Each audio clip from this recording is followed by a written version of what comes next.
Very warm welcome from sunny Copenhagen. After amazing first session of today, we are moving to the second session on a very closely related topic on interdisciplinary collaboration.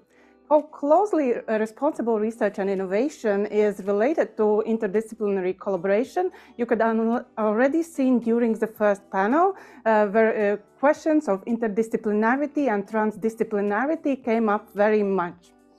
I am Inga Olnitsan from the Montfort University, and I'm very happy to chair this panel on interdisciplinary collaboration, because this has been one of my research topics for a long time, and also over past 5 years, I had an honor to be part of many interdisciplinary collaborations in the Human Brain Project. And responsible research and innovation really depends on bringing together perspectives and expertise from many different disciplines, including neuroscience, computer science, engineering, social sciences, and humanities, and many, many others. And that also raises a lot of questions. How do we collaborate across these different areas of expertise and knowledge? What challenges do we face? What do we learn from these collaborations? And what are our suggestions and recommendations for future collaborations? We have an amazing panel to discuss these questions. We have international experts on interdisciplinary brain research, and we have also a number of colleagues from Human Brain Project. But before I introduce panel, reminder of audience, please participate in our Slido poll. Questions that we ask in Slido for this session: what words come to mind when you think about interdisciplinary collaboration?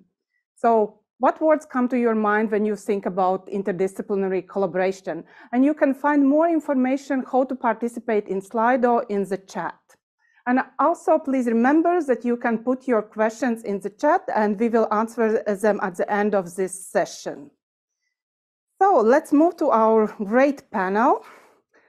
As I said, we have international experts, and we also have a number of colleagues from Human Brain Project. As a first, I would like to ask Karen Rommenfalger, one of the leading voices in global neuroethics and founder of Institute of Neuroethics, to tell about her experiences of interdisciplinary collaboration. So based on your work, on your experience, what do you see as the main challenges for interdisciplinary collaboration in brain research? Welcome, Karen, or maybe I should say good morning, because you are joining us from a different part of the world. So the floor is yours. Good morning, everyone, and good afternoon. I'm thrilled to be here and have watched with great admiration the progress of the Human Brain Project over the past few years. So I'm really honored to be here at this session where you're talking about a lot of your lessons learned. And humbly, I'll offer some of mine today. So the main challenges for interdisciplinary collaboration for me are framed with this overall idea that interdisciplinary collaboration is especially critical in the brain sciences because the assumptions, values, and meaning of findings in brain science are deeply complex and culturally informed, which has significant implications for how brain research is designed, conducted, understood, and translated in the real world. To that end, my response today is informed by our efforts to implement neuroethics and neuroscience integration, which informs much of our work today in the Institute of Neuroethics Think and Do Tank. One context for our learnings is via the US Brain Initiative and its National Institutes of Health, NIH-driven neuroethics efforts to generate a neuroethics roadmap for research, as well as to develop mechanisms for creating more collaborative communities of neuroethicists and neuroscientists. A second context is through the Global Neuroethics Working Group of the International Brain Initiative, where we explored more deeply in our convenings and virtual community conversations what the necessary conditions might be to making inclusive, culturally aware collaborations possible. While I believe great strides have been made to establish new robust networks for collaboration through exemplars such as in the Human Brain Project and other partners in the International Brain Initiative, a number of challenges remain, and I'll discuss 3 of them. First and foremost, all of the challenges I note today seem to revolve around the need to create a shared understanding of the value proposition for working together. For example, scientists who conceptualize neuroethics in limited ways, such as synonymous with compliance, will miss the opportunity to scope and deepen their work on fundamental neuroscience concepts. Ethicists who fail to understand the reality of science may offer work that is not only irrelevant, but also contributes to hype. Still, the unclear added value for some is reflected in the limited human and financial resources allocated to do this kind of collaborative work, which I heard a little bit about in the previous session. To be clear, there are organizations that do appreciate the value proposition of interdisciplinarity, like many of the large brain projects and other programs offered by organizations like the European Research Area Networks and the reinvigorated support by the Dana Foundations through its new leadership with Caroline Montojo and Cara Ramos, who are veterans from the neuroethics trenches. Even so, many organizations struggle to create agreed upon impact metrics for the positive effects of interdisciplinary work, like pursuing neuroethics integration. And so specifically for traditional funding mechanisms, supporting interdisciplinary integration may be difficult in the absence of those metrics. For interdisciplinary work, impact metrics will likely need to move beyond the traditional peer-reviewed papers and instead focus on metrics of cultural and community change and measures of new practices in how science is designed, carried out, and disseminated. A second challenge is the need to enhance communication amongst interdisciplinary groups like neuroscientists and neuroethicists. This was also something stated in the previous session. One important step towards meeting this challenge will necessarily be the development of education and training programs. And effective programs must be co-developed through interdisciplinary collaborations to build mutual understanding of topics like neuroethics and the state of the art in neuroscience. And part of this educational experience will require greater dedication to promoting communication and exchange amongst interdisciplinary and international expertise. What we've learned through our Global Neuroethics Working Group roundtables is that it's not just the formal opportunities to conduct research projects together that are important, but also the informal coffee breaks and physical proximity to each other as humans that facilitates trust building and idea incubation for collaborations. These informal interactions can do heavy lifting towards building a new culture, but also require intentional facilitation. And the third and final challenge I'll mention is the need for greater incentivization, and this is something I heard from Bernd just now, or perhaps new structures of incentivization. This is intimately connected to the lack of clear value proposition and lack of dedicated spaces for community building. Here, a critical step will be to engage the entrenched ideology and infrastructures that prevent curiosity, humility, and recognition of valuable interdisciplinary work. This is something I heard both Nicholas and Manuel say in the previous session. Dedicated funding certainly is a helpful top-down mechanism for driving interdisciplinary collaboration, but shifts in internal mechanisms are also necessary, such as offering tenure and promotion based on participating in interdisciplinary collaborations, and other formal ways to celebrate exemplars in the space. In this way, individuals may feel less isolated and more courageous about embarking on interdisciplinary work. Another note on funding is that the funding structure must be mindful to not promote some experts being seen as subservient to others, which can feel like the case, for example, if an ethicist is funded under the work of a fixed scientific agenda. Ultimately, the shift we need to see is a culture of science where neuroscientific excellence, as Arlene Salas often discusses, is not separate from humanistic inquiry of fundamental concepts and broader societal implications, but instead that the methodologies can be reciprocally informed to create outputs that are more aligned and relevant for greater public good. Thank you. Thank you so much. So many great points about cross-disciplinary perspective, about co-development and so on. We will come back to them in discussion. But now we turn to our next guest, who is Nina Fram, who is a researcher at Aarhus University in Denmark, and she has done a lot of great work on responsible innovation in neurotechnology internationally. So the floor is yours, Nina. Thank you so much, Inka. Thank you, Karen, for a great start of the panel. And actually, my talk will touch upon many things that Karen already touched upon. I'm honored to be here, honored to be in dialogue with the HBP, which has been a subject of my research for the last couple of years. But in particular, I've been involved in kicking off a process of developing a recommendation for responsible innovation in neurotechnology at the OECD, so the Organization for Economic Cooperation and Development, a big global governance organization advising governments amongst others, on how to implement responsible innovation in brain science. And my input today will focus a little bit on experiences in that regard. So not so much on interdisciplinarity, but more on the international context of brain research and of different initiatives, approaches to how to do brain research in ethical or responsible ways.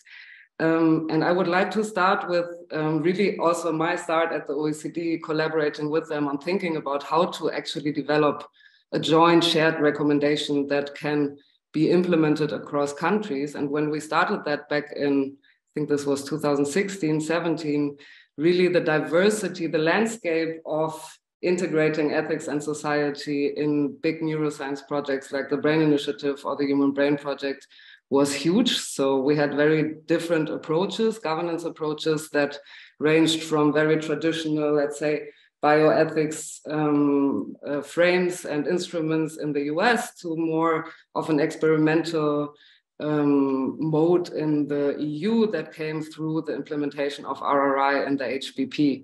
And I think that this diversity in frameworks is good, is key, and should be kept in the future. This is one of my main messages to this wonderful event today, but I really want to reflect on why this is the case, why we need to keep a diverse landscape in governance approaches in neuroscience and neurotechnology development.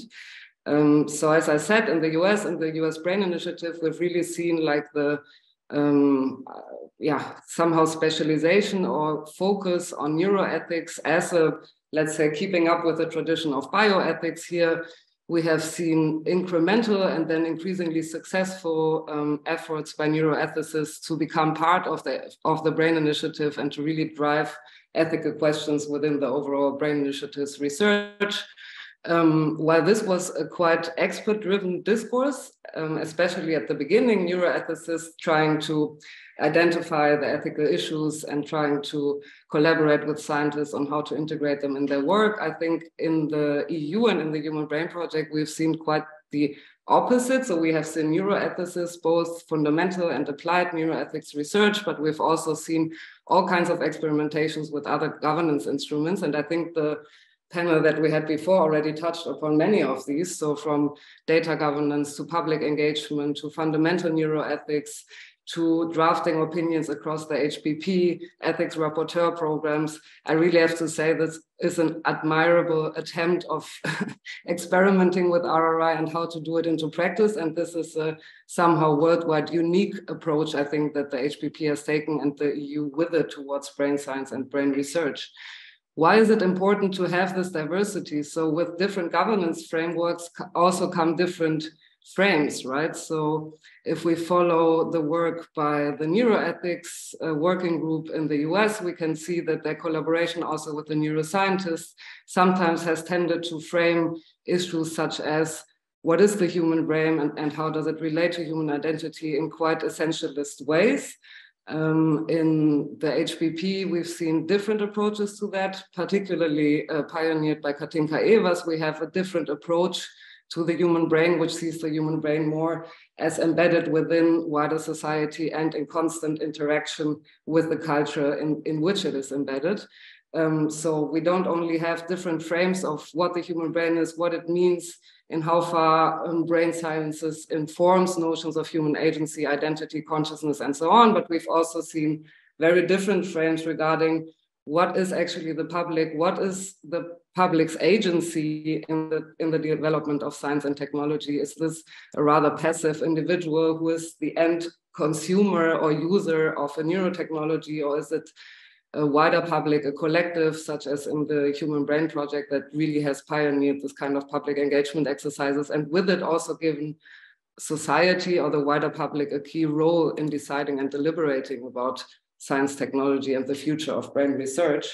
In a similar way, we can see different frames in how neuroscience and neurotechnology itself was framed. So what is actually neuroscience, neurotechnology, and to which kind of future can it lead? What are the public benefits derived from that? In the US, we've seen a lot of emphasis on enhancement and the ethics of enhancing the human brain. In the EU, we have seen lots of work on dual use, which I think is also key in the European landscape. Inga, you stopped me. You look like I should stop slowly. Yeah, I'm trying. Okay, signal. So maybe just to finish that, I think it's key to have this diversity, as neuroscience hasn't settled on one notion or one somehow instrument to unlock the mysteries of the human brain. So shouldn't we in our community of ethics, society, RRI researchers and practitioners not close down the debate, but keep these governance approaches open and experiment further with them, because innovation is also needed in that field. Thank you. Great talk, very much for highlighting this diversity, diverse approaches, which also means diverse collaborations. And I hope we come back to that also in our discussion. But now we have to move on to our colleagues who have been for some time with Human Brain Project and who can bring the Human Brain Project experiences with collaboration. And we will start with Simisola Akintoye, who is senior lecturer at the Montfort University. And in a Human Brain Project, she is bringing her legal perspective. She is a data protection officer.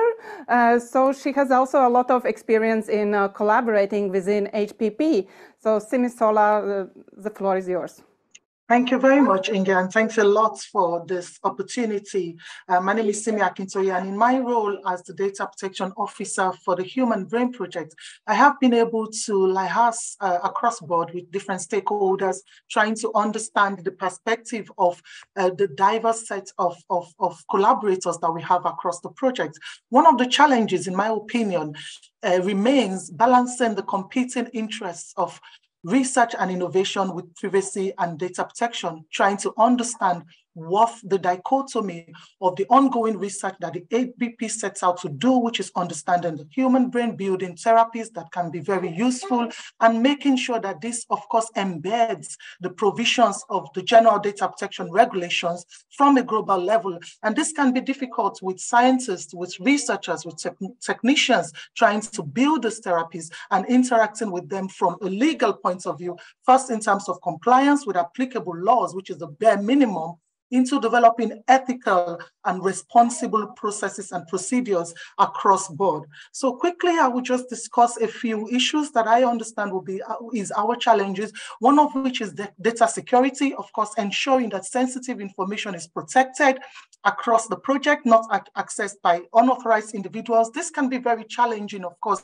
and would require building processes, procedures in place to be able to make sure that this is as protected as can be. So data privacy, ensuring that the personal data is collected, stored, and used in accordance with privacy laws can also be one of the issues that we have to interact with, particularly looking at cross-border transfers of data, international data transfers globally and across the project. And then we've got issues around data compatibility, making sure that data collected by different platforms is compatible and can be easily shared. So the responsible sharing of data itself can be challenging. We also have data standardization issues, establishing common data standards that can be used across the project. And most importantly, is cultural differences, particularly looking at the diversity of data sets and how we can embed this into different contexts. So responsible sharing of data to promote research and innovation would make us within the project to start to develop what we've called people, policies, and processes, technology system that helps us to responsibly share data across the project. And in doing this, we have developed different standardization policies. We start off by conducting a data protection impact assessment, for example, that helps us to understand different types of processing across the project and the likely impact of this processing to the rights and freedoms of data subjects. And then we, of course, go into different policies, such as privacy policy, the data use agreement, data provision protocol. All these are policies that helps us to securely and responsibly share data across the project while still protecting the rights and freedoms of data subject. So effectively, thank you so much, Simi. And just to wrap up, I think I will be taking further questions, but I think for me, that is just how we develop this across the project. Thank you. Thank you so much, Simi, for bringing your legal perspective to this session. And now we move to Franziska Nordfalk, who is project manager at the Danish Board of Technology. So, Franziska, the floor is yours.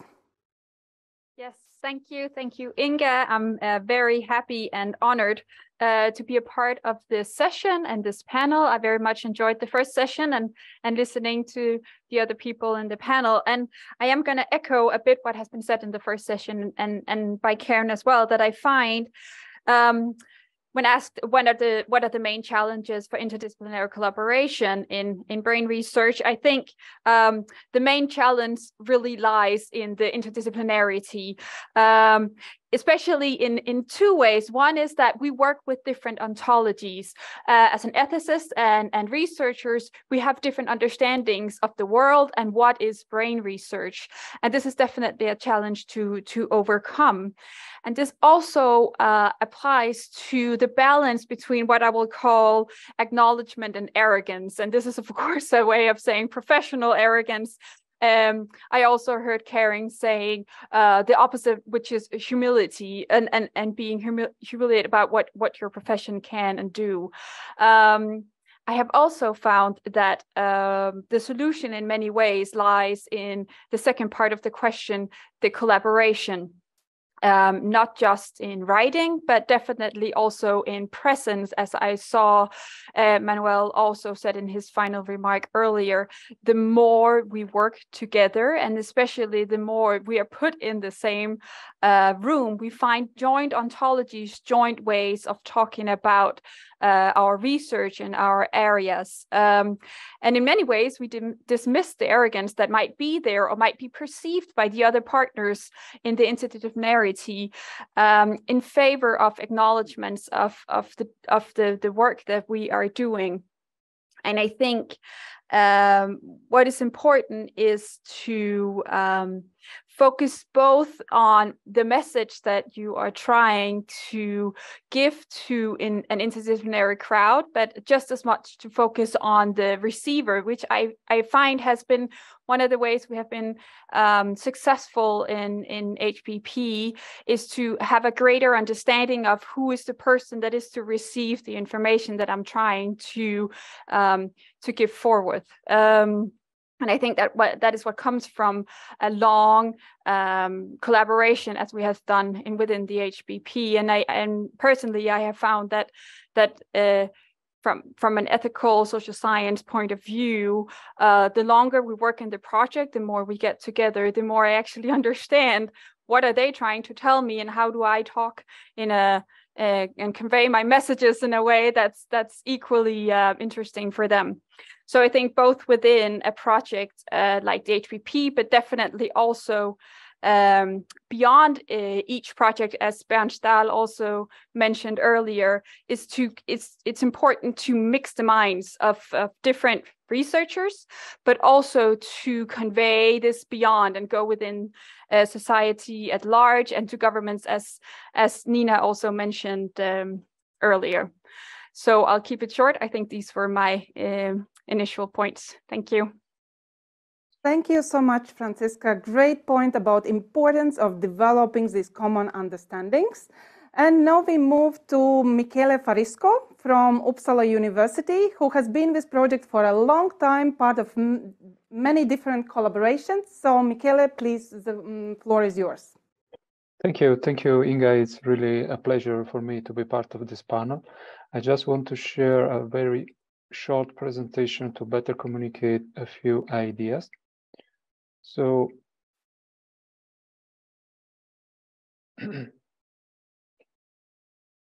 I would like to start from a recent event I attended, organized by the International Society for the Philosophy of the Sciences of Mind, which was about how can philosophers engage in interdisciplinary research. They identify a number of challenges that, in my experience, applies to the HPP as well, even though some of them are more relevant than others.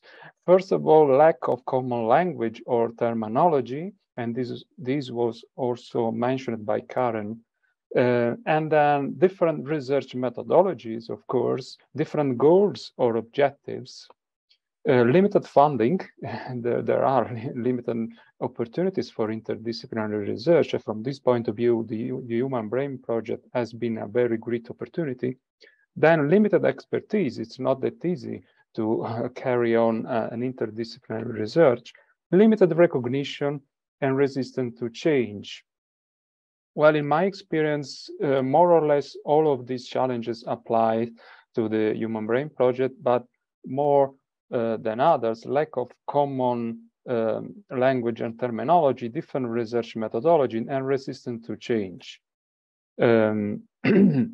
Why philosophy? I am a philosopher as a background. I've been in the Human Brain Project since 2013, and I have been mainly involved in research activities. What can philosophy bring to interdisciplinary research? I think two main potential contributions. First, conceptual refinement, which means basically improving the theoretical consistency of scientific research. Then a kind of exploitation cooperation. Philosophy can help science to create a link with society. So what are the ways ahead that I would like to propose? First, an epistemic humility. It is necessary, and this has been already said, to be humble. Then overcoming self-centeredness, the tendency to be self-centered. This is something that we need to go over. Then cultivating curiosity. We need to be curious, otherwise we really don't open the door of our discipline. Then avoiding pretending to be different. With this, I mean, as a philosopher, I collaborated with neuroscientists, for instance, but I cannot pretend to be a neuroscientist. I keep being a philosopher. So we need to have very clear identities in order to collaborate. And last, avoiding any cheerleading attitude. This is a risk when we collaborate with disciplines that have, for instance, more prestige, so to say. We cannot end up just in supporting their approach or their ideas. We need to be critical, constructively critical. So this was what I wanted to say. Thank you. Thank you so much, Michele, and thank you all panel members. As we saw a range of points, but we also see some convergence on some topics and even convergence with the previous panel. So topics like importance of developing shared understandings and common language, also importance of humility when collaborating across different disciplines. So a lot of interesting points to discuss. Before we going into discussion, let's have a look on word cloud. What are words associated in with this interdisciplinary collaborations that come up in the word cloud? So, and very interesting, as we discussed the challenges, the main biggest word is a challenge, but we see also many different ideas which are emerging. We see ideas of open collaboration, we see ideas of utopia, of hierarchies, of mutual respect, also things that we just discussed like humility and many other interesting ideas in this word cloud. And also, as someone has put, it is really essential for future research and innovation to have these interdisciplinary collaborations. So this is really a great word cloud. And with this, we can also move into panel discussions. And here will be opportunity for panelists. If you would like to, anything that came up in a word cloud or anything that other colleagues said. So would anyone like start reacting to these ideas that have been expressed? So who would like to start? Anyone?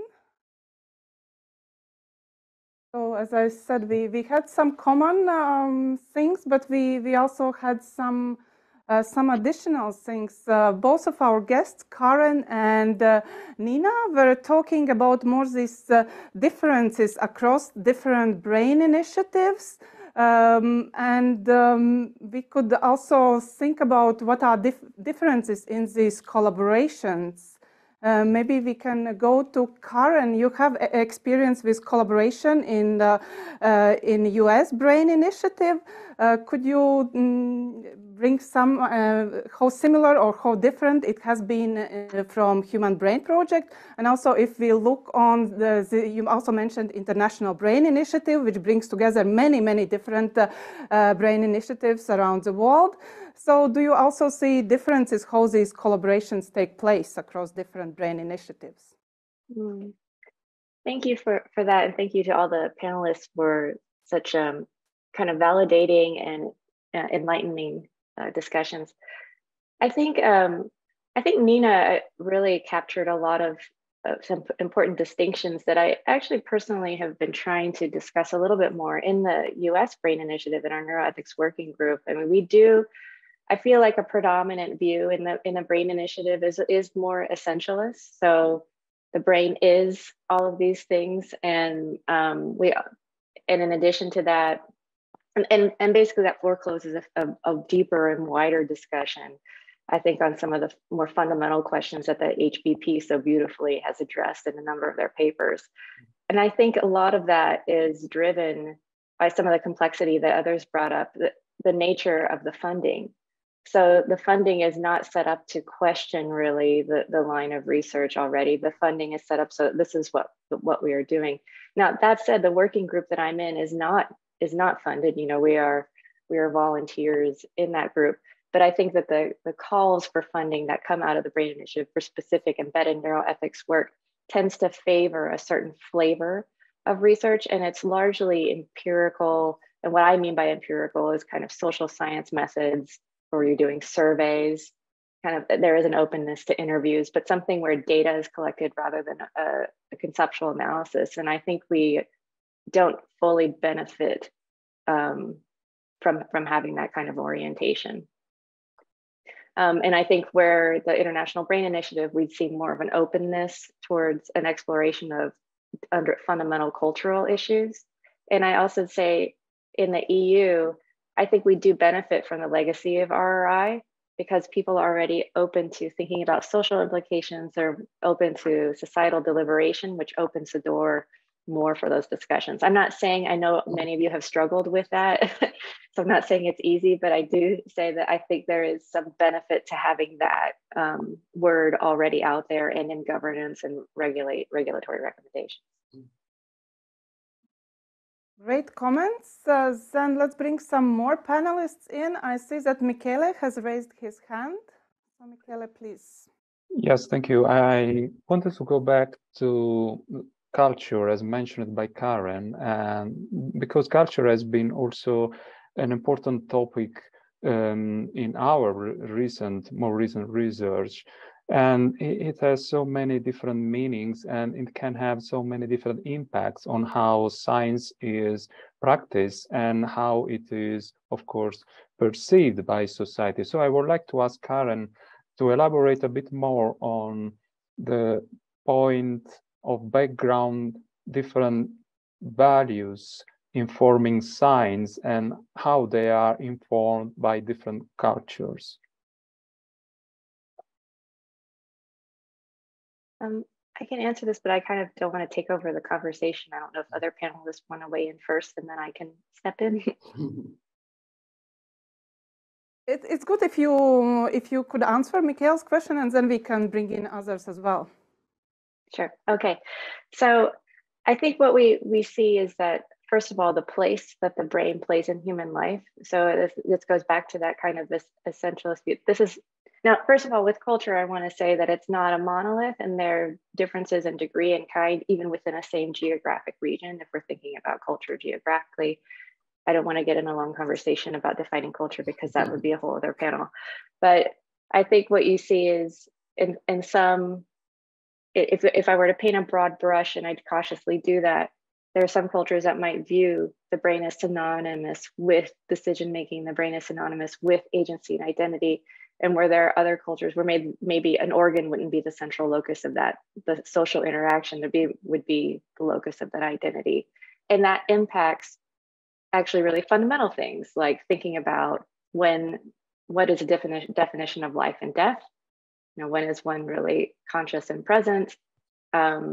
Even ethical decisions or decisions to incorporate brain data and brain findings into the courtroom. So all of these things actually do have very real world implications in a variety of contexts. And I can talk a little bit more about those differences later. Yes, Nina, please. Yeah, I think that's a great question and a great way to start this discussion. I mean, beyond what Karen said, really, like, what are different cultural understandings of the human brain, human identity, human agency, etc. I think one of the differences that persists, and this is actually more of a question of epistemic cultures, right? And how do they differ? Also, research cultures across contexts differ, particularly when it comes to who should actually enjoy authority in framing things like what is the human brain and what is the role of the human brain in human agency, human behavior, etc. And I think that this is something that even a brain initiative or a big project like the HPP cannot really change. It can somehow kick off changes, but this is a thing that has to do with tradition, with history, with different approaches by policymakers over years, where actually in the US, and I think the Brain Initiative, Karen, I don't know if you would second that, in the US we see quite a high authority of science to frame issues like, for example, what is the human brain, but also what are ethical issues and how should we talk about them, right? So while this is a trajectory that we can trace long time back to whatever, mid-20th century, Vannevar Bush ideas or ideas of what research is and how research policy can actually contribute to the greater good. I think in Europe, we have seen quite a turn in this around the turn of this century. So we've seen more of an emphasis on not only scientists should enjoy the authority of framing what the human is, what ethical issues around technology are, what knowledge is, etc., but wider social actors, including social science and humanities researchers, should be part of the dialogue and of the debate and of these framing endeavors, right, which are so key to governance decisions and deliberations. So in that sense, I think intercultural collaboration is challenging, but can also make us or help us learn from each other, and maybe over the long term also help us somehow change research cultures and epistemic cultures in different contexts, without this saying like we should mainstream one idea of who should have authority, for example. As I said in my talk, I think it's key that we have this diversity, because that will really help us somehow come up with new ideas and new actor constellations.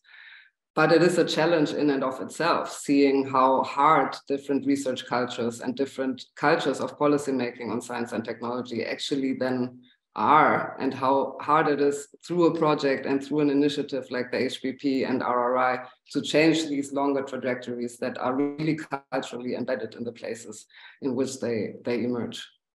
That was a little bit long, sorry. So great, we are adding more and more complexity. We started with interdisciplinary collaborations. Now we have also intercultural collaborations across different national and epistemic cultures.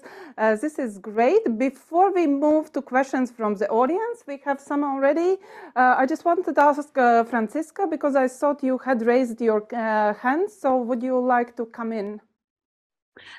Yes, thank you. And I think I would just briefly touch upon the discussions between Michaela, Nina, and Karen that was just here, because I find it extremely interesting that how Karen mentioned that there has been quite a focus on data as the output, very measurables, KPIs, whereas if you from the Danish Board of Technology, we do a lot of these societal engagement activities. We end up where the focus ends up being on the KPI, whereas the output that we would wish or want to have in focus might not have the frame to be acknowledged. So we're very excited also to see this more and more opening about societal deliberation as an output. And I also think this speaks to what Nina just says as to who should be involved in these definitions. How do we define what is the human brain? What are the ethics that we are to discuss? So having more emphasis on social science and deliberation, diversity of authorities in these, and this also speaks to what we had in our initial talk about how do we understand the things that we're talking about in the same way. And I wanted also just to include Simi to ask about, because working with data, I imagine in an interdisciplinary field, just trying to understand or have a shared conversation about data. I would like to just, if you have any thoughts about how does this work, because it's so different what data is to the different disciplines. It is indeed, and it is about developing what is equitable, responsible, and sustainable, as much as possible, also inclusive. You know, it is quite difficult understanding an enormous project as the HBP will be developing therapies that should be used on a global level. How do we then include minority jurisdictions in these discussions? How do we make these data sets as open, as understandable, as responsible, you know, as possible? And that is something that we face on a daily basis. We continue to interact with different jurisdictions. We've got links, you know, globally, including Africa and some parts of Central America, that helps us to gather data sets into our own eBrains research infrastructure for researchers to find, share, and use this responsibly. And we develop policies and procedures. We collaborate in an inclusive manner, having this dialogical approach that helps us to shape the future of scientific research. And it is something that would remain ongoing, even post-HBP. Thank you so much, Simi, for this perspective on data. And thank you very much, Franziska, also for bringing in KPIs, key performance indicators, which is important part also for metrics of interdisciplinary research collaborations that also Karen mentioned. And now we have to move to questions from the audience. And one question that we have is touching upon some of key aspects of discussions. How can we make people with different ontologies speak the same language? Is it even desirable? So who would start? Because we really said, yeah, having this common language is so important. How we achieve it, and is it even desirable? Maybe I will start with that very difficult question. I think all of our somehow discussions up until now have been juggling between, should we actually standardize certain things from ontology to governance frameworks to certain values that we think should be key to drive neuroscience and technology, or should we leave this as open and possible and really encourage interdisciplinary, intercultural, international collaboration in this field, where I understand not everyone has to speak the same language. Of course, you need a certain status quo or certain baseline from which to start with. But my view on this is, the more you try to standardize discussions in this field, from ontological classifications of the human brain to who should actually sit at the table and take governance decisions, neuroscience is such a young field comparably to other disciplines, big science disciplines, that still has shown quite a lot of openness. And I think this openness is the key to innovation, both on a social as well as on a technological level. And from my perspective, it is too early to close down the debate on these issues. So we don't have to agree on one idea of the human brain or one idea of what the public is and why it should have a say or not in the development of technology. In the OECD context, developing this recommendation has been challenging, has been rewarding. I think that brain projects and policymakers have learned a lot from each other by actually just starting to talk to each other. Then, as we said in this discussion already, then you start developing a common language or common ground over time, but this needs time. And I think the creativity that comes with bringing different ontologies, for example, together around what the human brain is, but also what AI, what big digital infrastructures and so on are and what they can do for society is key at this point. We might move to a point in the future of neuroscience and neurotechnology where we should actually agree internationally on, for example, what is discussed right now, a joint framework for human rights vis-a-vis neurotechnology and neuroscience, but I think we are not there yet, and we should profit from the diversity of approaches to the human brain and to RRI and to ethics and so on that we have on the table right now. Yeah. Thank you, Nina. Then we have Karen and then Michele. Could you please be brief so that we can have another question from the audience? Sure. I was just going to add that I think the response to that question of coming up with a common language also depends on the context for whether it's desirable or not. For instance, so I've benefited a lot from Nina's preliminary work and had worked with them on the initial version of the draft of the recommendation. And this last year, I worked with the OECD to create the implementation guide, along with Marcello and some others who I saw are in here. And there are certain terms that really need to be defined, like neurotechnology. We need to be on the same page of what that is in order to implement across regulation and governance across different sectors. That said, I think when you're working in a interdisciplinary or transdisciplinary, however you want to discuss conversation, you need to be able to unearth what the assumptions are that everybody brings with their respective definitions before you can get to a shared understanding. So maybe more than the same language, we want a shared understanding. Thank you, Karen. Michele, please. Yes, generally speaking, I think that having a shared language is not only desirable, but a necessity for the democratization of knowledge. Otherwise, we just end up talking past each other and we remain closed in our context.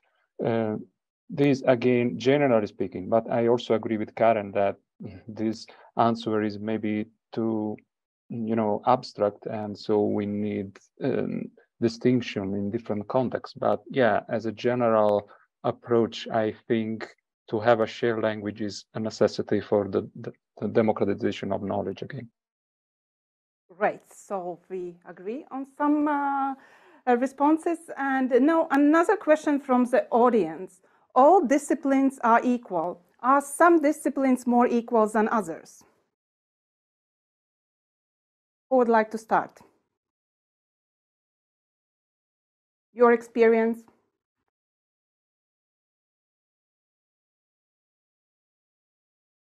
Francesca, you were laughing, maybe. What's your experience?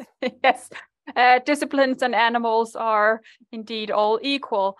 However, I also, from the word cloud, I picked up that hierarchy does have a sense to this area, saying that it might be perceived as though some disciplines are more important than other disciplines. And I have experienced before working in brain research. I work within genetics, and often it is found that the real scientists, or those doing the body of the work, are the people who are on the groundbreaking areas within neuroscience or genetics. But really, I have also found that, echoing what was also said in the first panel, that when we do projects like the Human Brain Project, where we align different disciplines and we have work packages that are like this and not always like this, it is possible to level out the more hierarchical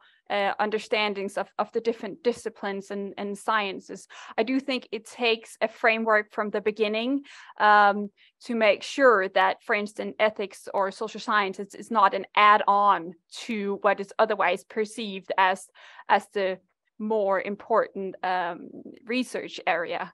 I'm not saying it's impossible to come in later on in a project and apply ethical and social knowledge, but for all disciplines to be equal, they should also be equal in the framework and the resources that are applied to it.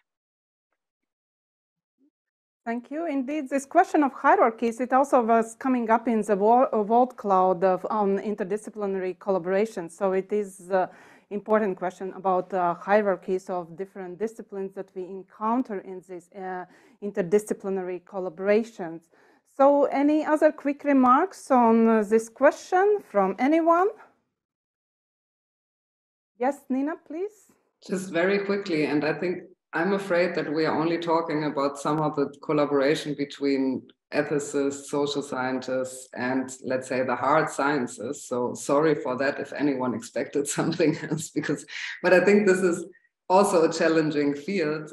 I just quickly want to add to the wonderful discussion that we see a change in this hierarchy. It's not necessarily that the ethicists and the social scientists are now on top and the hard sciences, the natural sciences are somehow further below in the hierarchy. But I think working now for more or less 10 years in this field, we see a shift, at least in the policy discourse, where the emphasis on integration of ethics, society, public engagement, etc., is actually there from the start. So we don't need to ask for an integration, but whenever you see AI as a wonderful field, there is not one AI strategy that has been proclaimed by a country that has not also emphasized the need for ethics research. And this was quite different, I would say, 10 to 15 years ago, where really the ethicists, the social scientists were the ones that were trying to make their space in this field that was somehow colonized by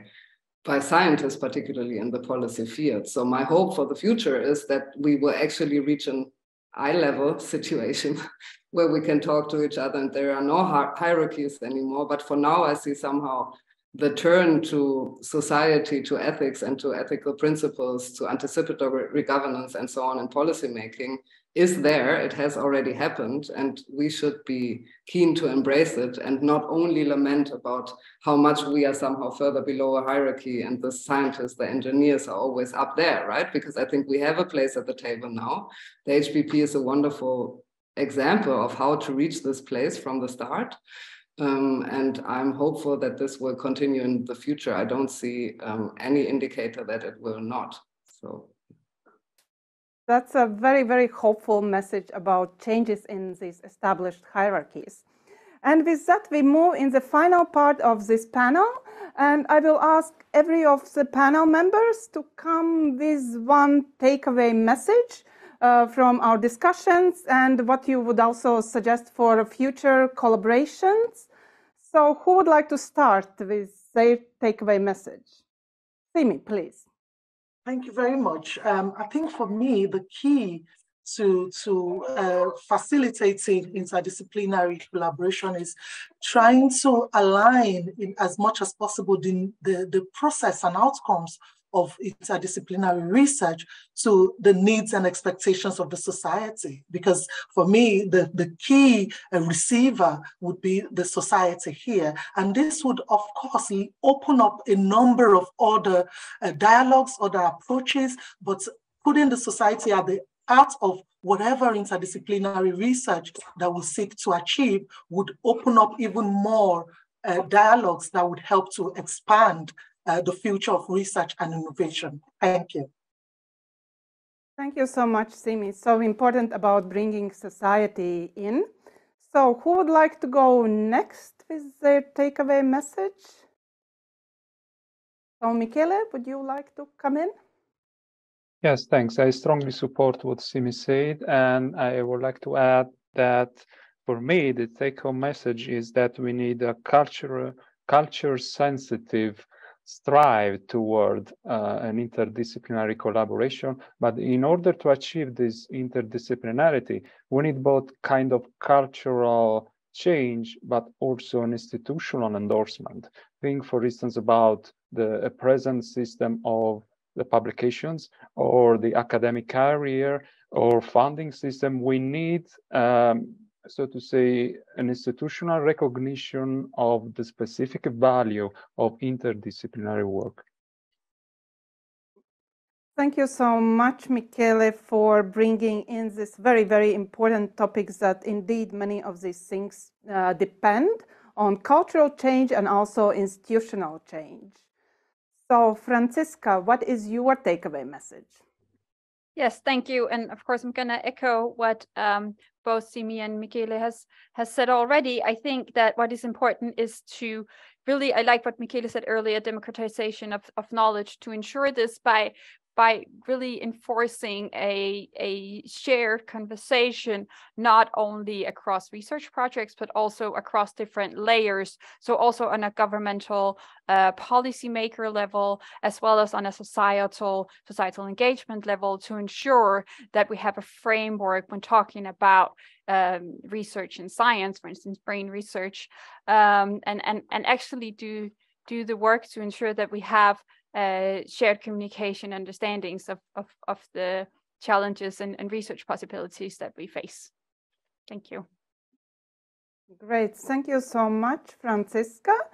Now we move to Nina. So Nina, what is your takeaway message?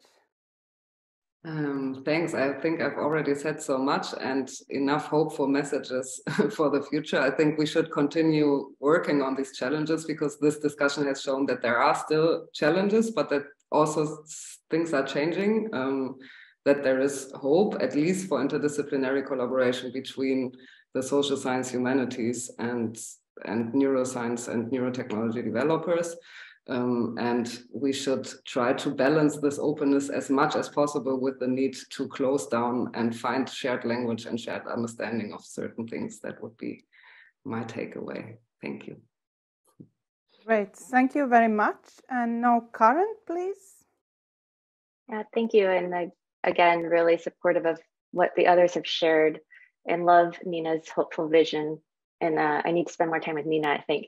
But I think we really want to set the conditions up front for success for interdisciplinary collaboration. And part of that means highlighting and surfacing assumptions. So saying those out loud to one another, I think that would help us in the BRAIN project, for instance, with some of our work.